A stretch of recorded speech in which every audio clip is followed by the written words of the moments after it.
এই সরকার আসার পর থেকে দুটো জিনিস দেখা যাচ্ছে। যে প্রথম কথা হচ্ছে যে এই সরকার এই সন্ত্রাসবাদী বা জঙ্গিদের বিষয়ে ভীষণভাবে নরম।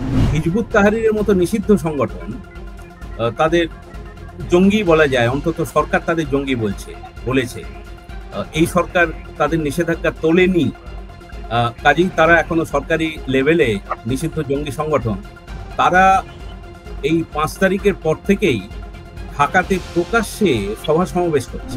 ইরাক সিরিয়া নয়, একই সঙ্গে একই বন্ধনীতে তিনি বলেন যে এটা গোটা পৃথিবীর এবং ভারত, বাংলাদেশ থেকে শুরু করে আমেরিকা, গোটা পৃথিবীর পক্ষে এটা একটা চরম উদ্বেগের বিষয়, এই যে খিলাফত প্রতিষ্ঠার যে লড়াইটা। এই রমজানে কোনো প্রকার ফি ছাড়াই আপনার প্রিয়জনকে টাকা পাঠান সোনালী পের মাধ্যমে। টাকা যাবে দেশে সোনালী পের সাথে। এই সরকার আসার পর থেকে দুটো জিনিস দেখা যাচ্ছে। যে প্রথম কথা হচ্ছে যে এই সরকার এই সন্ত্রাসবাদী বা জঙ্গিদের বিষয়ে ভীষণভাবে নরম। এটা হচ্ছে একটা তার এই সরকারের বিরুদ্ধে অভিযোগ উঠেছে। তার কারণটা হচ্ছে প্রায় 800 থেকে 1000 বিভিন্ন চিহ্নিত জঙ্গি তাদের জেল ভেঙে ছেড়ে দেওয়া হয়েছে এবং তারপরেও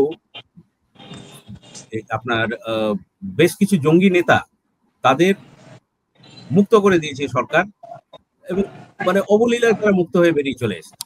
তাদের ধরার সময় পুলিশ বা নিরাপত্তা বাহিনীর কিন্তু প্রাণহানি পর্যন্ত হয়েছে, প্রচুর পরিশ্রম অভিযান করে তাদের ধরা হয়েছিল, এখন তারা বেরিয়ে চলে এসেছে।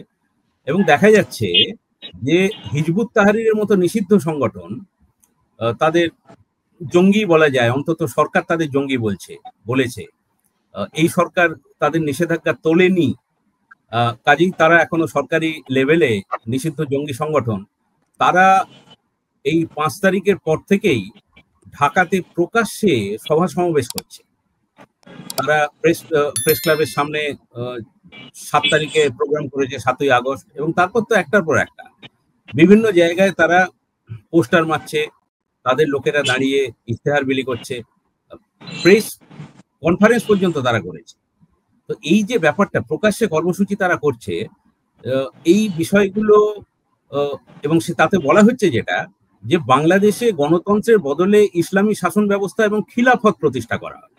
এটা তাদের প্রকাশ্য যুক্তি, মানে প্রকাশ্য ঘোষণা, এটা কোনো লুকোছাপার ব্যাপার না। তো এই খিলাফতের বিষয়টা নিয়ে ইতিমধ্যে আমরা দেখেছি যে আইএস এর খিলাফত বা আফগানিস্তানে তালিবানরাও খিলাফত প্রতিষ্ঠা করেছে বলে দাবি করছে। এই যে খিলাফতের ব্যাপারটা, ইসলামী শাসন ব্যবস্থা এবং সেখানে কারা কেমন কিভাবে আছে, সেখানে মানে মুসলিম জনসংখ্যা যারা, তারাও কত সুখে আছে সবই দেখা যাচ্ছে। তাদের মানবাধিকার, তাদের নারীদের অধিকার, সমস্ত কিছুই আমরা খবর টবর পাচ্ছি, দেখছি, এবং এইসব নিয়ে উদ্বেগ প্রকাশ করেন এবং বলেন যেটা যে শুধুমাত্র ওই ইরাক সিরিয়া নয়, একই সঙ্গে একই বন্ধনীতে তিনি বলেন যে এটা গোটা পৃথিবীর এবং ভারত, বাংলাদেশ থেকে শুরু করে আমেরিকা, গোটা পৃথিবীর পক্ষে এটা একটা চরম উদ্বেগের বিষয়, এই যে খিলাফত প্রতিষ্ঠার যে লড়াইটা। তো এই নিয়ে তিনি উদ্বেগ প্রকাশ করেন। মূলত এই দুটো জিনিস, এক হচ্ছে যে সংখ্যালঘুদের ওপর নির্যাতন, এবং দুই হচ্ছে আপনার এই খিলাফত প্রতিষ্ঠার যে ইসলামী জঙ্গিদের যে বাড়বাড়ন্ত, তাদের প্রকাশ্যে যে কর্মসূচি, এই দুটো নিয়ে তিনি উদ্বেগ প্রকাশ করেছেন।